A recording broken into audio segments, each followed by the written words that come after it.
या इंट्रो वाला सेगमेंट बाद में रिकॉर्ड करें वन शॉट करके? नहीं, वो शेड गलत आएगा। ठीक है बस।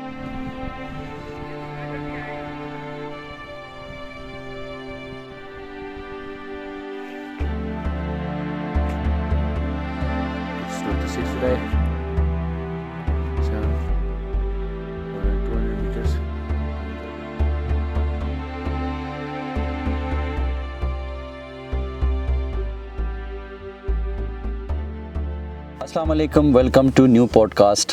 आज मेरे साथ हैं डॉक्टर आसिफ भट्टी साहब, जो ना कि सिर्फ एक एकेडमिशियन हैं बल्कि एक प्रोफेशनल माउंटेनियर भी हैं, जिन्होंने 7000 गोल्डन पीक जैसे माउंटेन को सर किया है और कई और एक्सपीडिशंस हैं जो 6000 और 5000 में मुश्तमिल हैं। आज हम भट्टी साहब से उनके throughout career regarding his life in mountains as well as academia, उस पर हम डिटेल में गपशप करेंगे।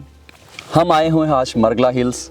भट्टी साहब से स्पेशल हमने सेगमेंट रिक्वेस्ट की है about his expeditions in Karakoram range of mountains. Bhatti sahab, बहुत ही कन्वेंशनल वे होगा अगर मैं ये पूछ लूँ कि आप अपने बारे में थोड़ा सा बताएं, but of course people want to know about you, तो थोड़ा सा बताएं। पिछले साल जब आप माउंटेन्स में थे तो बड़ा बज़ क्रिएट हुआ था कि एक professor on the mountains. Thank you, Dr. Asif. My name is Asif Mahmood Bhatti and I am PhD in mathematics. तो दरस तदरीस से मेरा बहुत पुराना ताल्लुक़ है, तकरीबन 16-17 साल से पढ़ा रहा हूँ। तकरीबन 16 साल हो गए मुझे यूनिवर्सिटी में पढ़ाते हुए, और पढ़ाने के साथ जो है ना मेरा इंटरेस्ट था अपने आप को एक्सप्लोर करने का। तो थोड़ा बहुत मेरा फिर अंदर से शुरू में कुछ शायरी भी निकली, फिर उसके बाद मेरा इंटरेस्ट था फ़ाइन आर्ट में, पोर्ट्रेट्स वगैरह बनाता था। फिर उसके बाद वक्त गुजरने के साथ मुझे जो है ना पहाड़ों से लगाव होता चला गया।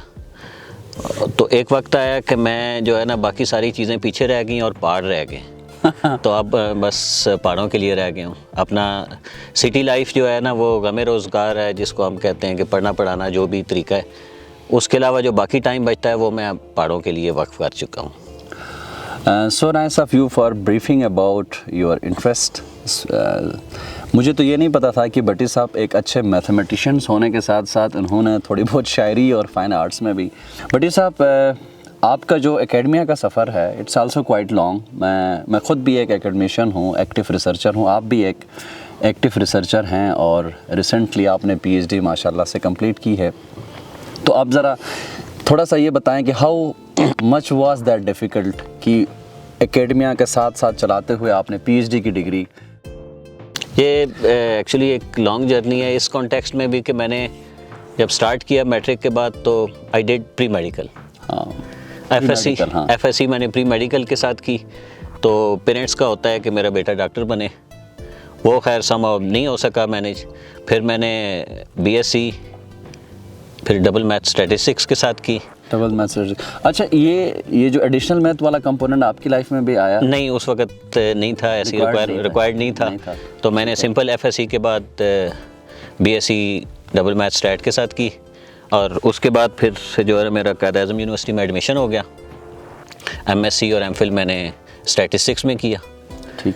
और उसके बाद फिर यूनिवर्सिटी ज्वाइन कर ली पढ़ाने के लिए। तो तब से मैं फरवरी 2006 से मैं यूनिवर्सिटी में पढ़ा रहा हूँ। तो जब यूनिवर्सिटी में आया तो फील हुआ कि भाई ये मेरी जो है ना एजुकेशन काफ़ी नहीं है। इस दौरान बाहर का स्कॉलरशिप भी हुआ और बाहर जाने का सारा सेटअप कंप्लीट हो गया, लेकिन शायद कुदरत को मंजूर नहीं था, मैं बाहर नहीं जा सका अपनी स्टडी के लिए। तो ऑस्ट्रेलियन नेशनल यूनिवर्सिटी में मेरा एडमिशन हुआ। वाह। 10% ओवरसीज स्कॉलरशिप हुआ। अच्छा। हाँ, लेकिन वो मैं अवेल नहीं कर सका कुछ अपने ज़ाती मसाइल की वजह से। तो फिर ये जो एक माउंटेनियरिंग का देखें, पहाड़ों पे मैं भी एक पहाड़ी एरिया से ताल्लुक़ रखता हूँ, मेरा एक शगफ़ है, छोटे मोटे ट्रेवल्स पे मैं भी जाता हूँ, लेकिन टिपिकली एक प्रोफेशनल माउंटेनियरिंग का एटीट्यूड या उस इंटीग्रेशन को आप थोड़ा सा एक्सप्लेन करेंगे, क्योंकि आप एक कंप्लीट एकेडमिया से मुंसलिक रहे, मैथमेटिक्स पढ़ा और फिर प्रोफेशनल माउंटेनियरिंग लाइफ में कैसे आई, कहाँ से इंस्पिरेशन मिली या कहाँ से आपको जो है वो what was that like? Actually ये भी एक ग्रेजुअल प्रोसेस है। मैं यूनिवर्सिटी में आने से पहले ही दोस्तों के साथ पहाड़ों पे घूमना फिरना तो शौक़ शुरू से ही था। तो तकरीबन 25 साल से मेरा शौक़ था। लेकिन यह है कि फिर एयर यूनिवर्सिटी में आके मैंने इधर एडवेंचर क्लब इस्टेब्लिश किया। I was faculty incharge of that club starting from 2006 up to 2013। अच्छा। तो उसमें मैं स्टूडेंट्स को लेके जाता था हाई एल्टीट्यूड पे 4000 मीटर के पासेस भी और पीक्स भी और जो है ना लैंडस्केप्स भी। नागा पर्वत बेस कैंप में बहुत दफ़ा लेके गया हूँ, राकापोशी बेस कैंप तक लेके गया हूँ, करम्बर लेक वाखान कॉरिडोर स्टूडेंट्स को कराया है। तो फिर साथ साथ वैलीज़ में घूमने के साथ साथ एक शौक़ पैदा हुआ, ख्वाहिश पैदा हुई कि वाई नॉट पीक्स। तो वैलीज़ में घूमते हुए जब आप पहाड़ की चोटी देखते हैं तो मैंने सोचा कि पहाड़ की चोटी पे बैठ के देखें तो वैलीज़ कैसी नज़र आएंगी। That is a very different instinct कि यार अब हम मरगला हिल पे यहाँ पे आए हैं तो इस्लामाबाद को हम एक डिफरेंट पर्सपेक्टिव से देख सकते हैं। एक डिफरेंट व्यू है, एक डिफरेंट कंपोनेंट आप उसको देख सकते हैं। पहला नॉर्थ की तरफ जब आप पहली दफ़ा गए तो क्या फीलिंग रही गिलगित बल्तिस्तान को पहली दफ़ा देख के, वो नेकेड पहाड़ों को देख के? How was that feeling? असल में पहली दफ़ा जब मैंने बड़े पहाड़ देखे, क्योंकि हम लो एल्टीट्यूड के मैदानी इलाके के लोग हैं तो हमें ग्रीनरी पसंद है, पहाड़ ग्रीन ही पसंद है ठीक है। या फिर अपने गांव में खेत देखते हैं तो हर तरफ हरियाली होती है, तो सब एक लैंडस्केप के हम पसंदीदा जो है ना वो ख्वाहिश रखते हैं। तो खैर जब बड़े पहाड़ देखे तो पहली नज़र में तो मुझे बिल्कुल भी पसंद नहीं आए क्या कितने काले बड़े बड़े पहाड़ हैं। उसकी वजह एक ये भी है कि वो टाइम ऐसा था कि उस दौर में आपका रोड इंफ्रास्ट्रक्चर अच्छा नहीं होता था, तो आप ट्रैवल करते करते जब उस एरिया तक पहुंचते हैं तो वैसे ही एग्जॉस्ट हो चुके होते हैं। तो ये नेचुरल फिनोमेना है कि इंसान जब एग्जॉस्ट होता है तो उसे कुछ भी पसंद नहीं आता। बिल्कुल ऐसा ही है। तो ग्रेजुअली फिर आपका जो है ना वो एक स्टेमिना बिल्ट होता है लॉन्ग ट्रैवलिंग का, और फिर आप जो है ना वो टेस्ट डेवलप करते हैं और फिर चीज़ों को एंजॉय करना सीखते हैं। तो हर चीज़ की अपनी खूबसूरती होती है, उसकी ब्यूटी है, उसका एसेंस है, उसका एक टेस्ट है।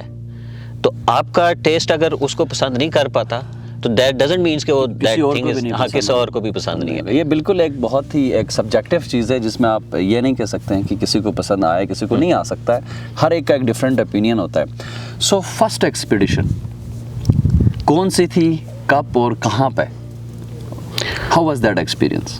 फर्स्ट एक्सपीडिशन अगर तो ट्रैकिंग को कॉन्टेक्स्ट बना के की जाए बात, तो उससे पहले मैं बहुत दफ़ा उसको थोड़ा सा कहूँगा कि 5000 से ऊपर कोई पीक, 6000 या मतलब let's take like a peak की एक्सपीडिशन को मैं कहूँगा, क्योंकि बाकी तो आप बेस कैंप में इतना गए हैं। हाँ, तो वो काउंट नहीं बनता है, नहीं बनता है। तो हाँ वो तो एक दफ़ा मैं प्रॉपर एक्सपीडिशन करें कि I have going to do 5000, I have to do 6000 या अब मैंने इस पे जाना है। How was that? कौन सा था और कैसे? वही मैं बात करने लगा था कि 4000 मीटर या उससे थोड़ा सा ऊपर इतनी दफ़ा जा चुके थे कि मुझे अब उधर मज़ा आना ख़त्म हो गया था, उसमें कोई डिफरेंस फील नहीं कर रहा था मैं। तो 2014 में मैंने जो है ना एक प्लान किया कि मैं किसी 5000 मीटर के पहाड़ पे जाऊं। तो उसके लिए मैंने एक पहाड़ सेलेक्ट किया स्वात वैली में, दैट इज़ फलकसर। तो फलकसर जो है ना एक चैलेंज था, तो उस वक्त तक था, अब तो खैर वो समिट हो चुका है, तो उस वक्त तक कोई पाकिस्तानी एक्सपीडिशन उस पर गई नहीं थी। तो मेरे उस्ताद हैं कर्नल अब्दुल जब्बार भट्टी साहब, तो उनसे मैंने मशवरा किया, तो एक हमने प्रॉपर एक्सपीडिशन प्लान की। तो वो हम फलकसर पे गए और वहाँ पे जो डिफ़िकल्टीज़ हैं वो एक this is a long story, लेकिन somehow we were the first Pakistani expedition to reach up to Camp 2, that was 5300 meters and that was a unique and remarkable experience for me. तो पहला एक्सपीरियंस ये आपका ऐसा था कि इसमें थ्रिल मौजूद था कि somebody is going first time to that peak, like expedition की शेप में कोई पहली दफ़ा नहीं गया हो, तो एक फील ऑफ कॉन्क्वेस्ट भी होती है कि आपको लगता है कि यार आई हैव अचीव्ड समथिंग, जब आपको पता है कि यहाँ पहले कोई भी नहीं पहुँचा हुआ है। How was that? क्योंकि इससे हम लिंक करेंगे आपकी अगली एक्सपीडिशन। वो क्योंकि वो पहले से पता था कि यहाँ पे कोई पाकिस्तानी एक्सपीडिशन नहीं गई, कोई फॉरेन एक्सपीडिशन 90s तक आई थी, तो उन्होंने भी जिसने भी सबमिट किया तो वो दूसरी दफ़ा उनको आना पड़ा था सबमिट करने के लिए, वो पीक ऐसी थी। अच्छा। तो पहले टास्क जो हमने अपने लिए असाइन किया, एडजस्ट किया, वो that was quite a challenging task. Somehow we manage up to 5300 meters.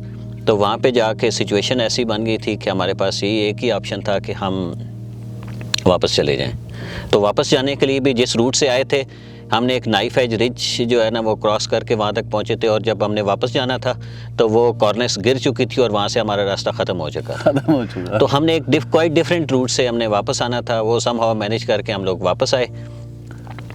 तो जब हम वापस बेस कैंप पहुँचे तो बेस कैंप पे जो टीम थी वो ऑलरेडी वहाँ से कालाम सिटी जा चुकी थी। तो हम पत्थरों पे एक रात की 3-4 दिनों से आपने कुछ ना खाया हो और आपके पास इस वक्त मौजूदा वक्त जो है ना कम्प्लीटली एग्जॉस्ट हो और खाने पीने को भी कुछ ना हो, तो मैं बहुत गुस्से में था। मैंने अपने उस्ताद से, कर्नल साहब से पूछा कि सर अब क्या करेंगे? तो उन्होंने कहा याशी। मैंने कहा कैसे? तो उन्होंने जेब से एक टाफ़ी निकाल के दी, कहते ये खाओ और याशी करो।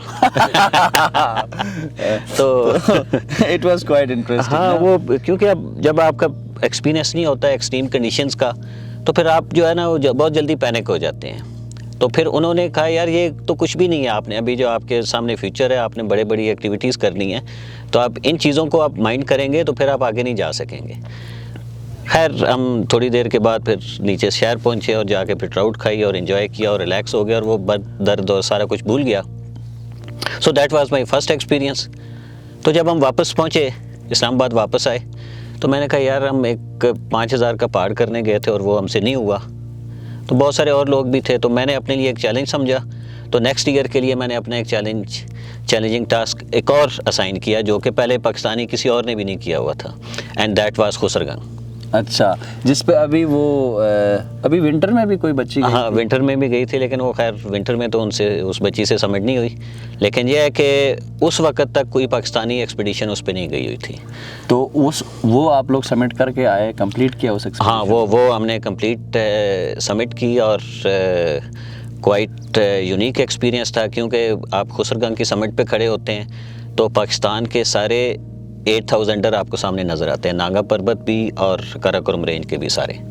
स्पांतिक था, वो बड़ा यूनिक एक्सपीरियंस था। एक तो ये अचीवमेंट थी कि कोई फर्स्ट एक्सपीडिशन पाकिस्तानी आई और वो समिट तक गई है, और दूसरा ये है कि वहाँ का जो पैनोरामिक व्यू है थ्रू आउट, आपको बलतोरो के पहाड़ और नागा पर्वत के सराउंडिंग सारे रीजन, इवन आपको रश पीक और ये सारी चीज़ें आपको नज़र आती हैं। तो बहुत अच्छा ये आपके जो पहला वाला एक्सपीरियंस है उसको देख के मुझे अपना इस साल का याद आया कि रश पीक करने हम भी गए 4700 पे जाके हम भी एग्जॉस्ट हो गए, हमने कैसे आगे हमने जाते हैं। एनीवेज, आपका जो रिमार्केबल अचीवमेंट्स में माउंटेनियरिंग में आपने जो किए हैं उनमें स्पांटिक, जिसको गोल्डन पीक भी कहते हैं, 7000 कितना है?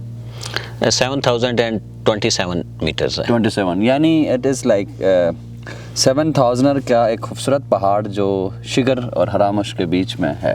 तो हाउ वाज दैट एक्सपीरियंस? क्योंकि ये 7000 था, ये 5000 का नहीं था। 5000 का नहीं था। हाँ, खैर हमने उससे पहले क्योंकि 6000 मीटर का एक्सपीरियंस था, और इन बिटवीन 2017 में 18 में मैंने स्पांतिक किया, लेकिन यह है कि 2016 और 18 के दरमियान में मैंने बहुत सारे 5000 मीटर के पासेस भी किए हैं। अच्छा। तो एक एक्सपीरियंस था एक बड़ी टीम को मैनेज करने का भी और टेक्निकली टीम्स को लेके चलने का भी, और रोप फिक्सिंग और सारी चीज़ों का मेरे पास एक्सपीरियंस था, एक्सपोजर था।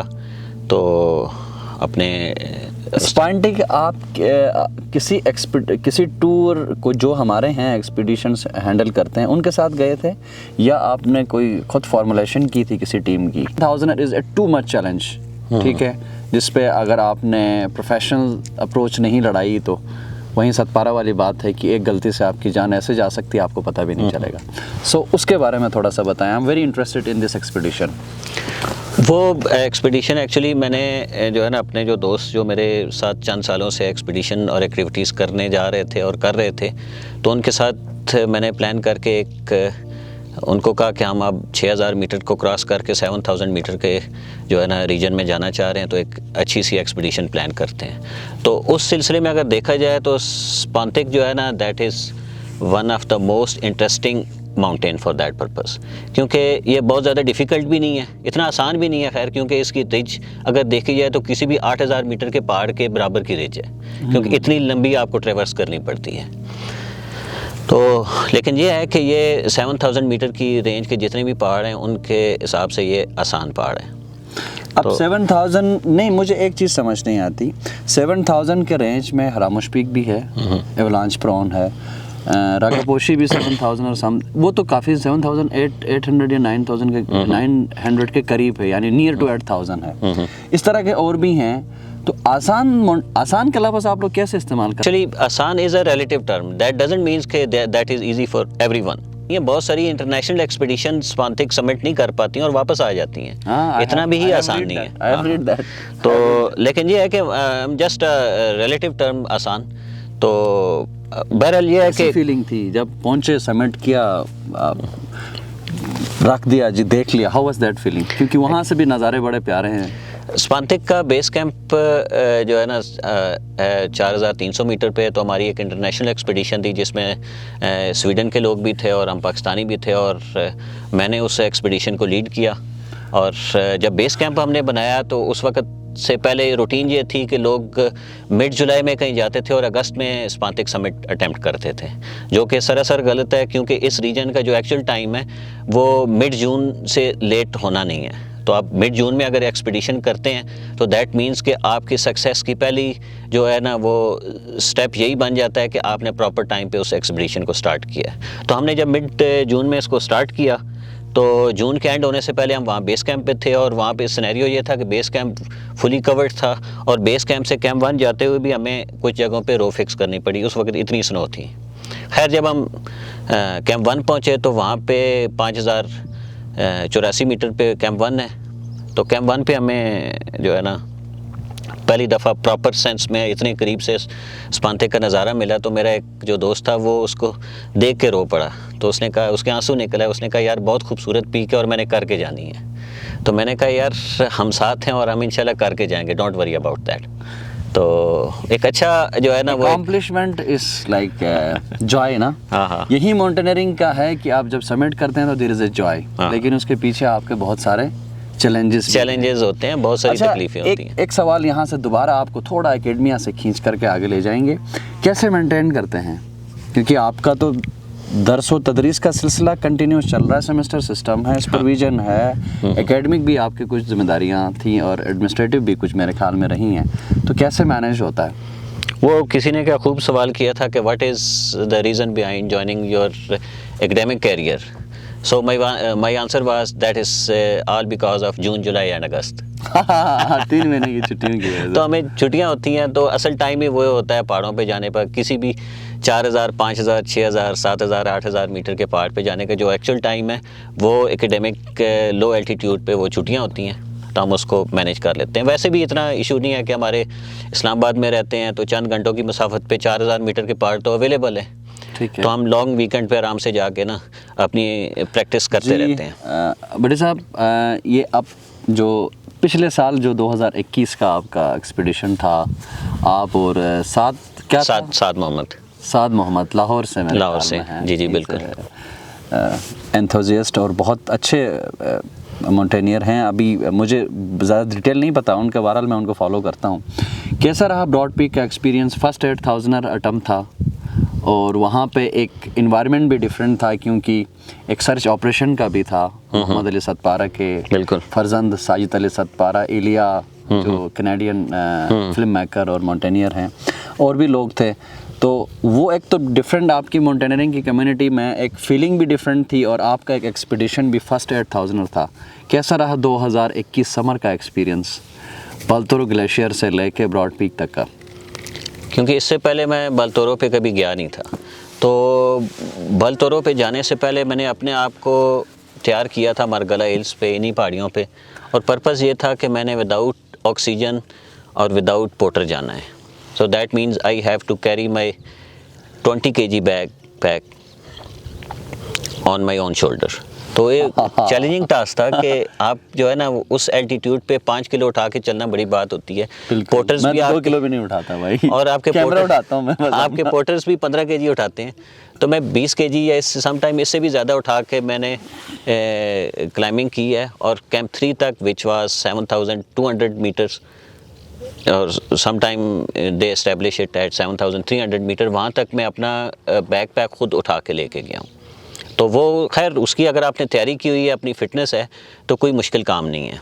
एक मैं और मज़े की बात बताऊं कि स्पांतिक कैंप 3 है 6300 मीटर, वहाँ से लोग समिट पुश करते हैं। तो स्पांतिक पे हम 6 से 7 लोग थे जो समिट पुश के लिए जा रहे थे। रात को 10 बजे हमने ट्रैकिंग स्टार्ट की और स्नो फील्ड क्रॉस करके समिट पे पहुंचे। तो समिट पे उस वक्त 10:15 थे सुबह के, दिन के। तो हमें 12 घंटे लगे समिट तक पहुंचते। इस दौरान में हम 6 से 7 लोग इकट्ठे थे।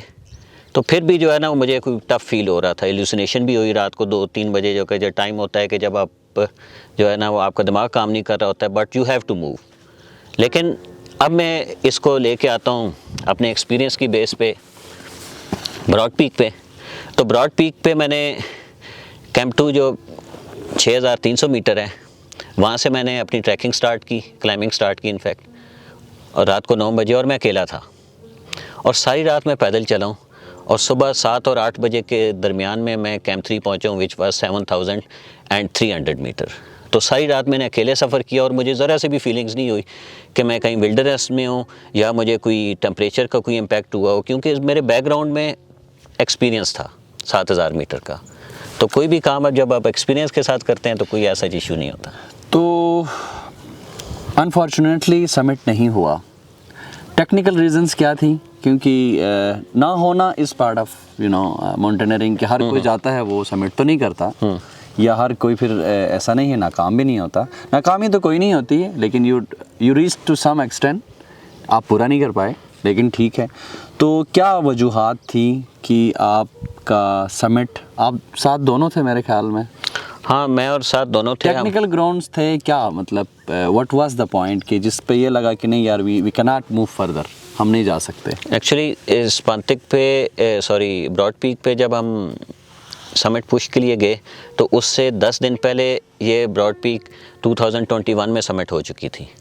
रोप फिक्स थी, सारी कंडीशंस आइडियल थी, लेकिन इन 10 दिनों के दरमियान में कोई स्नोफॉल भी हुई और उसकी वजह से समिट के करीब जो रोप फिक्स थी उसका हमें आइडिया नहीं था कि क्या सिचुएशन होनी है। वहाँ पे एवलांच आया जिसकी वजह से वो रूट भी डैमेज हुआ और जो रोप फिक्स थी वो भी डैमेज हुई।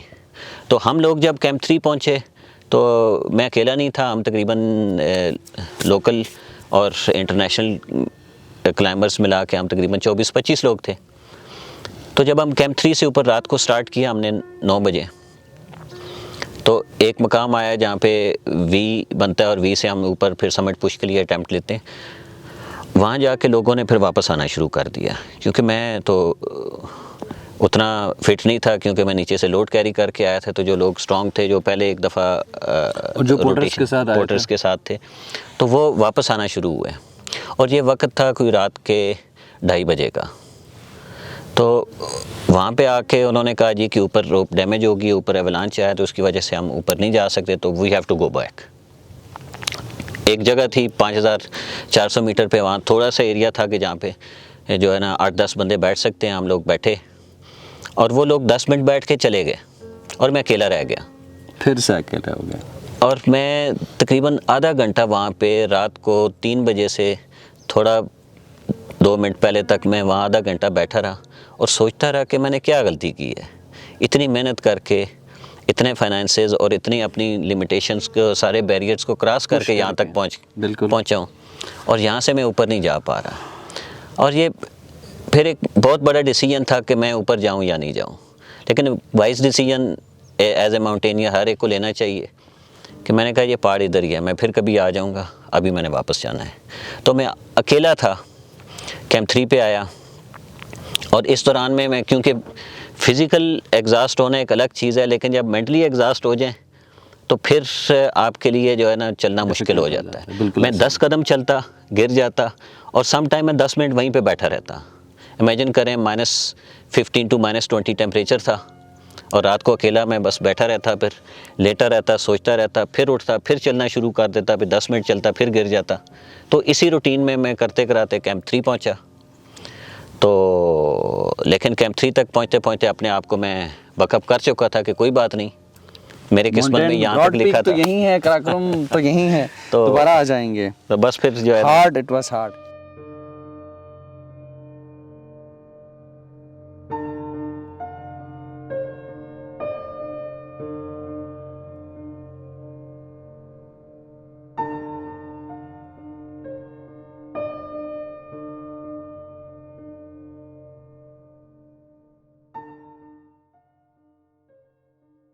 भट्टी साहब, अटम्पिंग 8000, ठीक है, फाइनेंस एक बहुत बड़ा चैलेंज है। बिल्कुल। मैं बता नहीं सकता या डिजिट्स में काउंट नहीं कर सकता कि कितने पैसे चाहिए, ठीक है। तो ज़रा ये बताएं कि how difficult it is to get sponsor in Pakistan, और कितना डिफ़िकल्ट है, और ख़ुद फाइनेंसेस मैनेज करना, हाउ वाज दैट? क्यों नहीं मिल रहे पाकिस्तानी क्लाइंबर्स को, पाकिस्तानी माउंटेनियर्स को वो जो हैं वो स्पॉन्सर्स जो यूरोपियंस को मिलते हैं, या नेपाली जो क्लाइंबर्स हैं उनको मिलते हैं, या दिगर पार्ट ऑफ द वर्ल्ड आप देख सकते हैं। क्या मुश्किलात हैं पाकिस्तान में स्पॉन्सरशिप को लेके? हमें एज ए नेशन अगर मैं बात करूं तो हमें क्रिकेट फोबिया है। क्रिकेट फोबिया है बिल्कुल। तो आवाम की दुखती रग पे हाथ रखते हुए जो बड़ी कंपनियां हैं वो भी क्रिकेट को स्पॉन्सर करती हैं, वो करोड़ों दे देती हैं। हमें चंद लाख चाहिए होता है, वो भी बहुत मुश्किल से मिलता है। बल्कि अभी तक तो ऑनेस्टली स्पीकिंग मुझे कुछ स्पॉन्सर नहीं मिला पिछले साल। और कुछ लोगों को जिनको मिला है वो भी मैं यही ज़रूर कहना चाहूँगा, या थोड़ा बहुत पॉलिटिकल बेस्ड होता है, या बहुत प्रोजेक्शन बेस्ड होता है। कोई रियल टाइम स्पॉन्सर जो वाकई में माउंटेनियरिंग को माउंटेनियरिंग समझ के स्पॉन्सरशिप नहीं देते हैं। हम देखें लो एल्टीट्यूड के लोग हैं, तो हम अगर जाएंगे तो एक अच्छा इम्पैक्ट जाएगा बड़े पहाड़ पे। बिल्कुल। तो गोरे जो हैं वो अपना स्पॉन्सर लेके आते हैं, और वो इतना होता है कि उनके लिए सारा कुछ करने के बाद भी बच जाता है। तो हमें तो उतना चाहिए कि जितना सिर्फ एक्सपेडिशन का खर्चा है, और वो हमें नहीं चाहिए। हमें सिर्फ एग्जीक्यूट करा दें, यही हमारी रिक्वेस्ट है आप लोगों से, बड़ी कंपनियों से, कि माउंटेनिंग पे जाने के लिए डिफरेंट सेगमेंट्स होते हैं। मसलन बेस कैंप सर्विसेज अलग चीज़ है, हाई एल्टीट्यूड एक्टिविटीज़ अलग चीज़ है। तो कोई एक गियर का जो है वो अलग हिसाब किताब है, अलग हिसाब किताब है। तो ये गियर ऐसा नहीं है कि हमें कोई से पाकिस्तान में कहीं मार्केट से मिल जाए, क्योंकि 8000 मीटर पे जाना that's a matter of life. Yes. तो हम अपनी लाइफ को कुर्बान करने के लिए जा रहे होते हैं, तो हमें क्वालिफाइड इक्विपमेंट चाहिए होता है। वो ऐसा नहीं है कि चंद साल पुराना भी चल जाएगा, हमें ब्रांड न्यू नए हर साल जाने के लिए चीज़ें चाहिए होती हैं। मेरी अभी रिसेंटली साजिद से जब आपको भी बुलाया था उसमें मुलाकात हुई, तो estimatedly the qualified equipment cost more than 2.5 to 3 million आपका गियर को कंप्लीट करने के लिए। It's an a big amount for a professor like you, जो 2 से 3 मिलियन सिर्फ गियर के लिए करें आप, then that other part of expedition is there अपना गियर को। तो ब्रॉड पीक का आपका ये एक्सपीरियंस सेल्फ स्पॉन्सर्ड था, कुछ जैसे आपने पहले भी जिक्र किया है कि कुछ दोस्तों की हेल्प थी, तो उस पर भी थोड़ी सी रोशनी डालें, और फिर हम आते हैं कि exploitation of the low altitude and high altitude porters in Pakistan, उस पर भी आपने बात करनी है। कुछ दोस्त जो कि बहुत करीबी थे, जिनसे बहुत उम्मीदें थी, उन्होंने मुझे कुछ भी नहीं दिया। लेकिन कुछ ऐसे दोस्त थे जो कि मुझे इतना जानते भी नहीं थे, उन्होंने दिल खोल के दिया कि भाई एक पाकिस्तानी, एक लो एल्टीट्यूड का बंदा हाई एल्टीट्यूड पे जा रहा है, तो जो कुछ हमसे हो सकता है हम करेंगे। तो उन्होंने मेरे साथ बहुत तावन किया। मैं उन सब का नाम किसी का नहीं लूँगा, लेकिन सब का बहुत बहुत शुक्रिया अदा करूँगा। तो इस साल के लिए फिर मेरा प्लान है कि पाकिस्तान की जो 8000 मीटर की चोटियाँ हैं, उनमें से किसी पर जाने के लिए भी मैं तैयार हूँ, अगर मुझे स्पॉन्सर मिल जाए।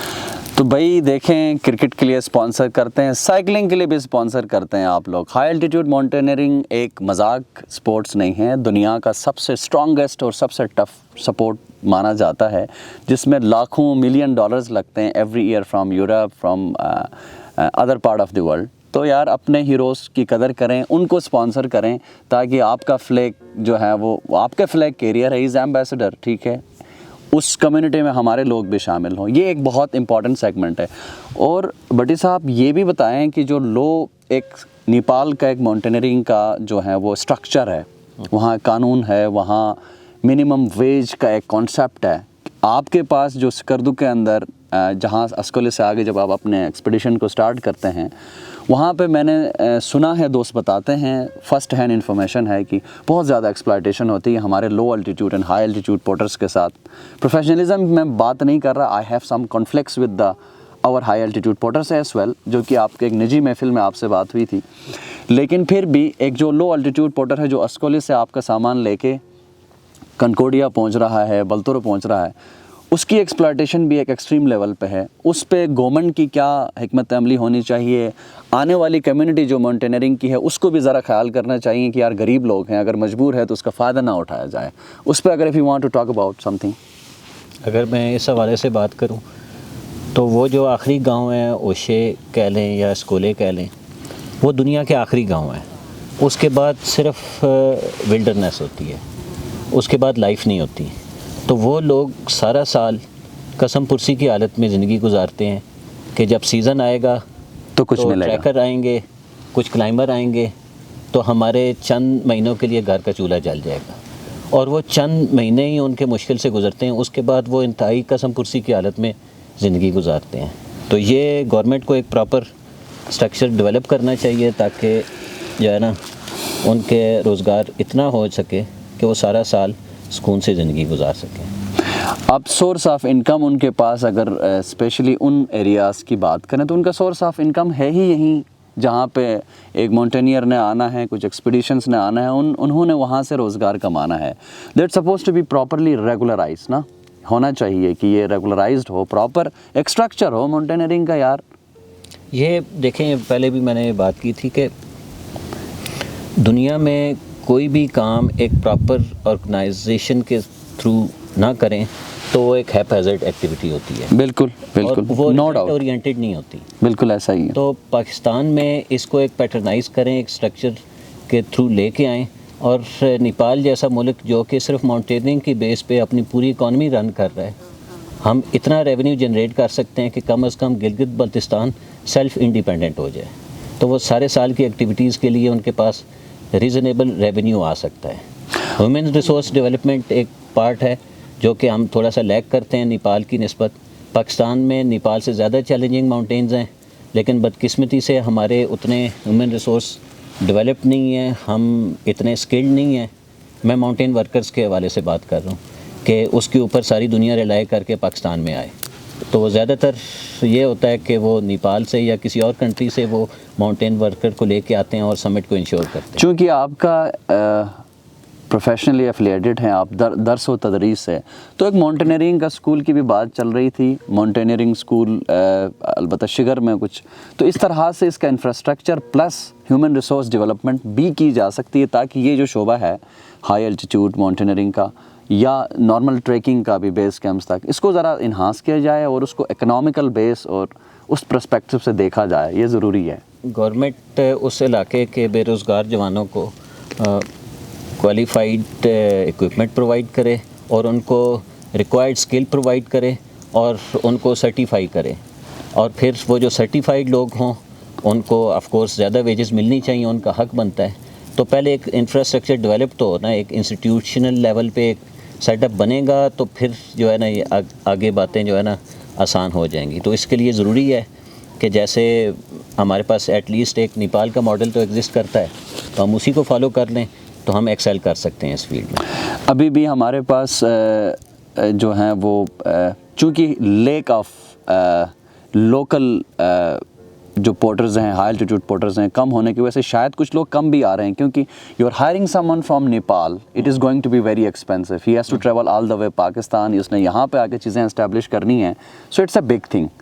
तो अगर यहाँ पे लोकली अगर आपको सर्टिफाइड पोर्टर, सर्टिफाइड अच्छी कंपनीज अगर मिलती हैं तो then it is like you know a shining days are coming soon, ऐसी वाली बात होगी शायद।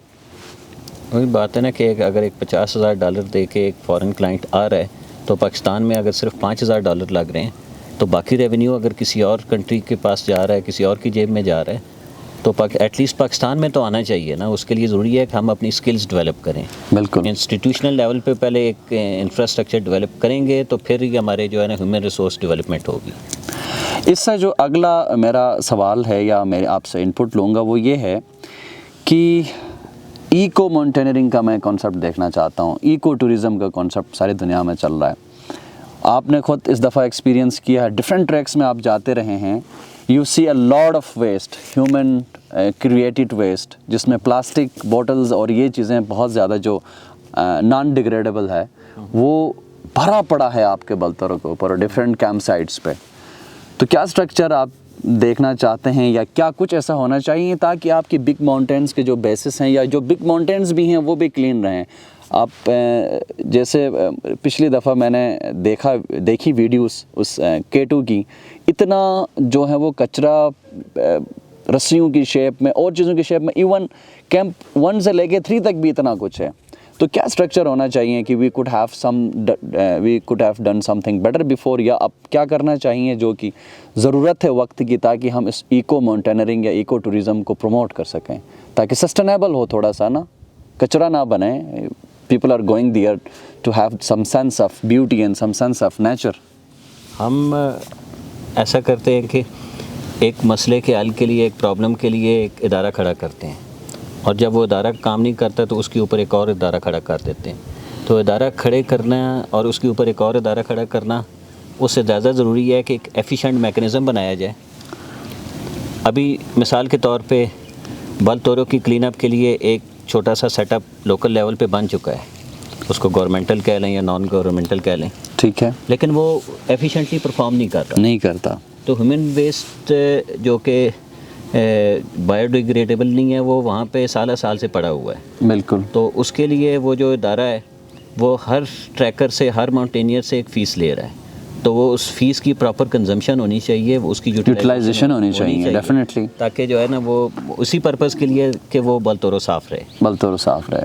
या दिगर ट्रैक्स हैं हमारे, गलियात हैं, मरगला है, या दूसरे नॉर्थ के डिफरेंट रूट्स हैं, वहाँ पे डिफरेंट सेटअप्स ऑलरेडी मौजूद हैं, उनको एफिशिएंट करके इको टूरिज़म, इको माउंटेनरिंग का कॉन्सेप्ट जो आजकल चल रहा है वो होना ज़रूरी है। तो भट्टी साहब, ये बातें तो माउंटेनरिंग के हवाले से हुई, and what we are expecting next? आपकी इस साल की समर अभी शुरू होने लगा है, क्या प्लान्स हैं, क्या स्पॉन्सरशिप अपील्स हैं, क्या कुछ मिल रहा है, क्या कुछ प्लान है? बड़ा इंटरेस्टिंग है, क्या चलने वाला है? मैं आपको एक मज़े की बात बताऊं कि एवरेस्ट पे जाने के लिए आपकी क्राइटेरिया ये है कि मिनिमम क्वालिफ़िकेशन है कि कोई भी 6000 मीटर का पहाड़ किया हो। अच्छा। और K2 पे जाने के लिए मिनिमम क्वालिफ़िकेशन है कि आपने एवरेस्ट किया हो। तो this is a huge difference between Pakistani mountains and Nepali mountains. ठीक। तो मैं पाकिस्तान के किसी भी 8000 मीटर के पहाड़ पे जाने के लिए तैयार हूँ इस साल के लिए। मुझे स्पॉन्सर चाहिए, अगर आप लोग मेरे साथ ताउन करें तो हम जो है ना पाकिस्तान का झंडा किसी भी चोटी के ऊपर बुलंद कर सकते हैं। तो हमारे पास हीरोज़ हैं जिनकी कदर उनकी ज़िंदगी में करना, उनको सपोर्ट करना ज़रूरी है। मोहम्मद अली सतपारा की एग्ज़ाम्पल है, जब तक ज़िंदा थे हमने उससे पूछा नहीं कि वो कौन है, वो कितने एफिशिएंट टेक्निकल क्लाइंबर हैं, हमें नहीं पता। He is summiter of the first winter of Nanga Parbat, जो कि दुनिया का एक रिकॉर्ड है। इस तरह से उसके पास कई और रिकॉर्ड्स मौजूद थे। हमने उनकी ज़िंदगी थी, जब तक वो ज़िंदा थे हमने उनको कोई जो है वो वैल्यू नहीं दी, लेकिन जैसे ही चले गए हमने उनको ऑनर करना शुरू किया। तो वक्त अभी भी है, अभी भी हमारे पास हीरोज़ हैं जो इस तरह के एक्टिविटीज़ का हिस्सा हैं। उनको सपोर्ट करें, उनको स्पॉन्सर करें, प्रॉपर स्पॉन्सर कर सकते हैं।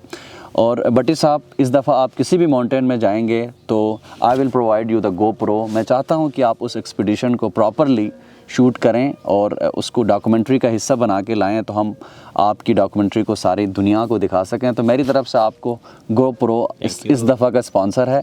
इससे ज़्यादा एक गरीब प्रोफेसर आपको कुछ नहीं दे सकता। तो गाइस, ऑनेस्ट अपील कि आप अपने हीरोज़ को सपोर्ट करें। डिफरेंट आप भट्टी साहब को मैं लिंक्स नीचे इनके सोशल मीडिया के प्रोवाइड कर रहा हूँ, वहाँ पे आप उनको रीच आउट करें। देखें, आप ज़रूरी नहीं है कि यू आर फाइनेंसिंग समथिंग ना, आप पैसे ना दें, आप एक माउंटेनियरिंग का कोई एक इक्विपमेंट दे दें, ठीक है, अच्छा सा एक ट्रक सूट ही दे दें यार, you can do that and we can display your name, we can make you like sponsor list में डाल सकते हैं हम। तो काइंडली सबसे अपील है इस भट्टी साहब की इस साल की एक्सपीडिशन पे मदद करें और पाकिस्तान का परचम बुलंद होने दें। कोई भी 8000 हो सकती है जिसमें इनको ज़्यादा फिजिबल लगेगा, ही विल गो देयर।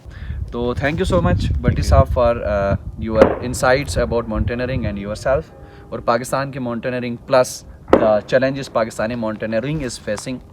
और इंशाल्लाह इसी तरह के किसी सेगमेंट के साथ किसी और दोस्त को लेकर आपकी खिदमत में हाज़िर होंगे।